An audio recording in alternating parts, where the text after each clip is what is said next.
क्या दिल्ली छोड़ यूपी लौटेंगे अखिलेश? उपचुनाव में लगातार हार का क्या होगा सपा पर असर? अखिलेश के सामने खड़े हो रहे बड़े सवाल। लोकसभा चुनाव में अखिलेश ने क्यों किया उलटफेर? आइए जानते हैं खबर को विस्तार से। सियासी गलियारों में सवाल उठ रहे हैं कि अखिलेश यादव के बिना यूपी में सपा कमजोर दिखती है। ऐसे में 2027 विधानसभा चुनाव से पहले उनके यूपी में वापसी को लेकर सियासी गलियारों में चर्चाएं तेज हैं। पहले उपचुनाव की 9 सीटों में केवल 2 सीटें बचा पाना, फिर मिल्कीपुर में करारी हार।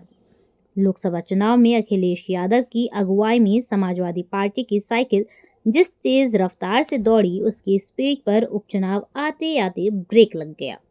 विधानसभा में सपा प्रमुख की गैर मौजूदगी में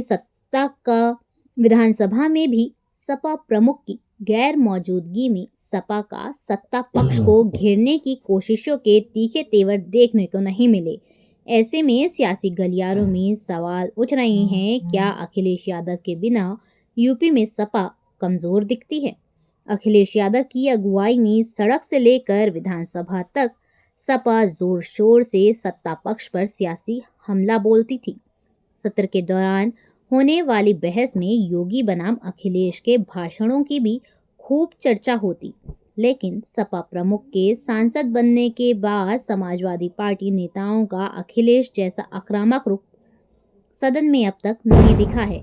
बीते यूपी विधानसभा शीत सत्र के दौरान अखिलेश यादव दिल्ली में संसद छोड़कर लखनऊ पहुंचे और विधायकों के साथ अहम बैठक की। लोकसभा चुनाव में सपा ने यूपी में बड़ा उलटफेर किया था।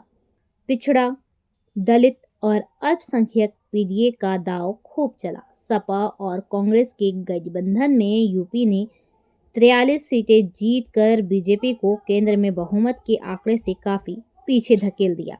बीजेपी सिर्फ 37 सीटों पर ही सिमट कर रह गई। अखिलेश यादव ने लोकसभा चुनाव के बाद करहल विधानसभा सीट छोड़ दी और कन्नौज में सांसद रहते दिल्ली शिफ्ट हो गए।